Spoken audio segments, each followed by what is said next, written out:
कभी अब अपनी पहचान रखने वाला भारतीय प्याज ने खोया अंतर्राष्ट्रीय मार्केट, सरकार की नीतियां रही इसके पीछे जिम्मेवार।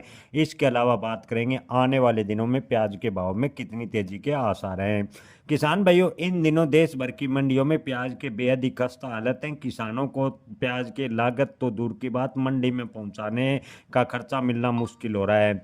अलवर की बात करें तो अलवर में देश की दूसरी सबसे बड़ी प्याज मंडी है। यहाँ का लाल प्याज श्रीलंका, पाकिस्तान, बांग्लादेश में पिछले दिनों काफ़ी पसंद किया जाता था, लेकिन सरकार की गलत नीतियों की वजह से निर्यात प्रभावित हुआ और आज हालात बेहद ही खस्ता हैं। नए मंडी में प्याज आ रहा और नई प्याज के भाव किसानों को मिल रहे हैं और किसानों के चेहरे पर भी मायूसी छाई हुई है। किसान भाइयों, प्याज की मार्केट में डिमांड नहीं होने की वजह से हालात काफ़ी ख़राब होते जा रहे हैं। किसान मंडी में 2 रुपये प्याज के बेचने की बजाय नदी में फेंक रहे हैं। जी हाँ किसान भाइयों, आपको बता दें कि प्याज के भाव मंडी अलवर में 2 रुपये मिल रहे हैं, जिससे किसानों को खेती खर्च निकलना तो दूर की बात, मंडी का भाड़ा मिलना मुश्किल हो रहा है। किसान है अपनी उपज लगातार फेंकने पर मजबूर हो रहे हैं, लेकिन सरकार केवल किसानों को आश्वासन देती जा रही है। आपको बता दें कि कभी अंतर्राष्ट्रीय मार्केट में अपनी पहचान रखने वाला प्याज आज लगातार अपना बाजार खोया है, उसके पीछे सरकार की गलत नीतियां हैं। जी हाँ किसान भाइयों, अलवर की बात करें तो अलवर में कई किसानों ने प्याज अपनी नदी में फेंक दिए। बुजुर्ग किसान नंदलाल ने कहा कि प्याज लगातार खराब हो रही है, भाव नहीं मिल रहे, उपज पहले जैसी है नहीं। उसके पास से 2 बीघा प्याज है जो पूरी खेत में पड़ी है। प्याज कटाई की हिम्मत नहीं है, क्योंकि प्याज कटाई में 30,000 रुपये खर्च होंगे, ऊपर से खेती खर्च पहले अलग ही। यानी अगर 2 किलो का प्याज मानना जाए तो किसान की माने तो 1 लाख रुपए में तैयार होगा, लेकिन मंडी में पहुंचाने पर किसानों को 200 रुपये प्रति क्विंटल के हिसाब से प्याज बेचना पड़ेगा, जिससे किसान को बड़ा नुकसान होगा।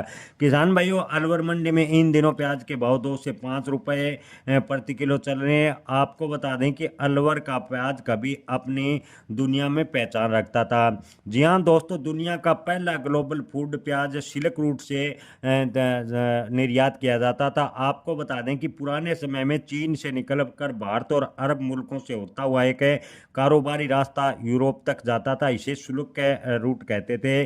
किसी जमाने में इस रास्ते से सिल्क का कारोबार होता था, लेकिन सिल्क रूट पर सिल्क से ज़्यादा प्याज का निर्यात होता था, लेकिन सरकार की गलत नीतियों की वजह से प्याज का निर्यात काफ़ी हद तक प्रभावित हुआ और किसानों को इसका खामियाजा भुगतना पड़ रहा है। किसान भाइयों, आपको बता दें कि अंतर्राष्ट्रीय मार्केट में बिना किसी अग्रिम सूचना के सरकार ने कभी प्याज को पूर्ण रूप से निर्यात प्रतिबंध लगा दिया, तो कभी प्याज पर एमएपी जैसी शर्तें लगा दी, जिससे जो अंतर्राष्ट्रीय यानी भारत की प्याज मांग करने वाले देश थे, बांग्लादेश, श्रीलंका, यूरोपीय देश, उन्होंने अन्य बाजार तलाशने शुरू कर दिए और भारतीय प्याज ने अंतर्राष्ट्रीय मार्केट में अपनी पहचान खो दी और इसका खामियाजा आज किसानों को भुगतना पड़ रहा है।